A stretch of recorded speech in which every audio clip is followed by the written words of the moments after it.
So global warming is a big problem these days. It is hurting the environment. It's literally killing animals and killing their homes and environments. And worse, will it kill us soon too?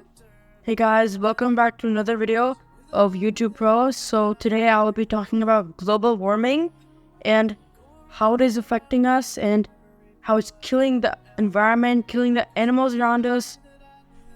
So it is a big problem. And let's get started with this video with chapter 1. How did global warming actually start? So let's just start the facts.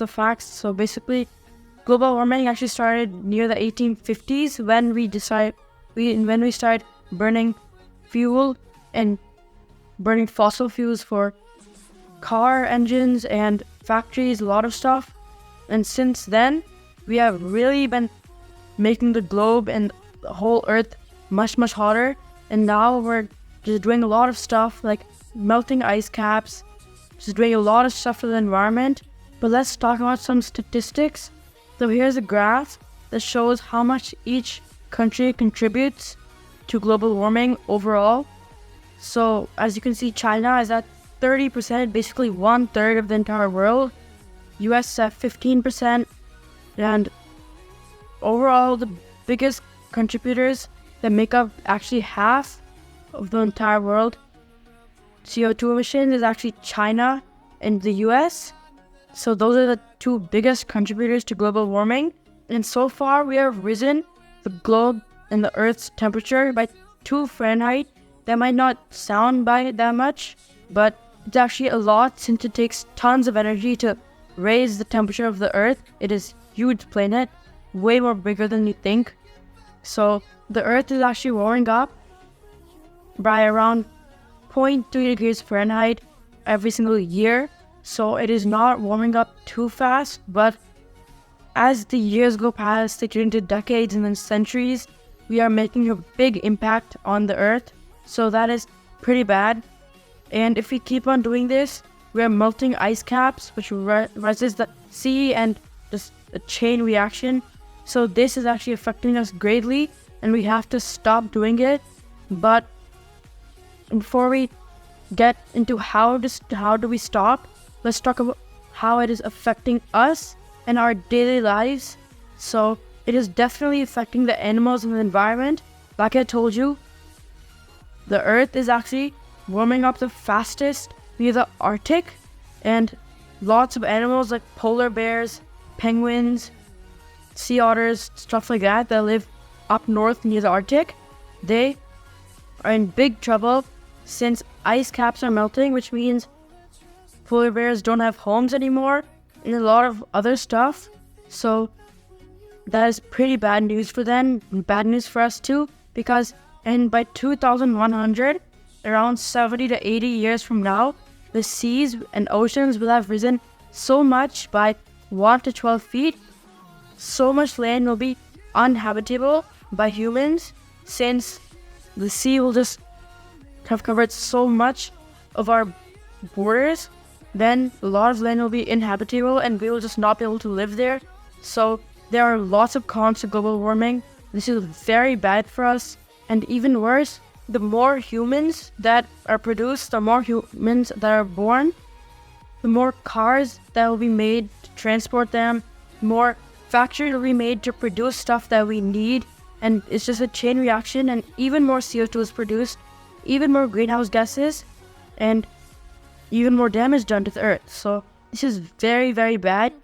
Humans are just destroying the Earth, and just if you think about it, we don't have that much technology to terraform another planet. So this is our only home. If we want to keep it together and we want to live here, then we have to use it correctly, and we're basically just destroying it right now. So our Earth is being majorly affected by this CO2 blanket, which isn't letting any heat out of the Earth and keeping it in. So we really need to change the ways that we live and not emit that much CO2. And let's talk about that, how you do that. So chapter 3, how can we actually change our ways of life and not emit so much CO2? Well, this is actually a big thing. Using electric cars it is not easy to convince everybody to use an electric car, but transportation is a pretty big sector in CO2 emissions, so we just need around maybe half of people to get electric cars, and that will be pretty big. But if you get an electric car, it will save so much CO2.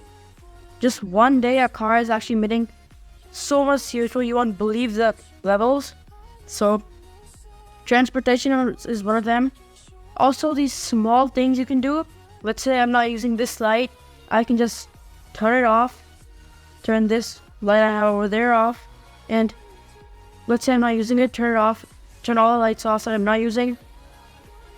It will affect a lot. There will be lots of effects if every single person does that. It will not burn too much fossil fuels.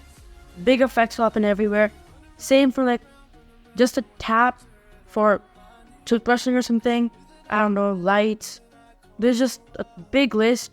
It will affect so much. It will have such a big effect. Every single person will do that. Imagine like just half the population, 3 or 4 billion people doing it. It will be such a big effect on the globe, and so many CO2 emissions will be lowered.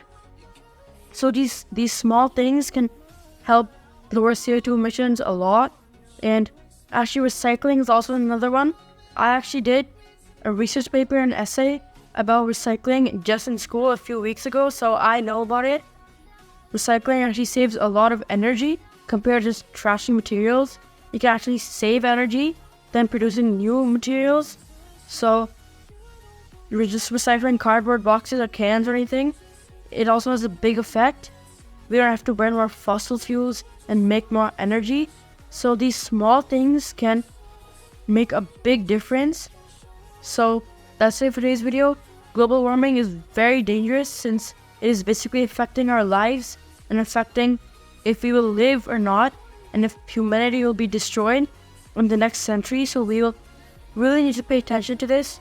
This is a big thing, and it actually is making some species go almost extinct.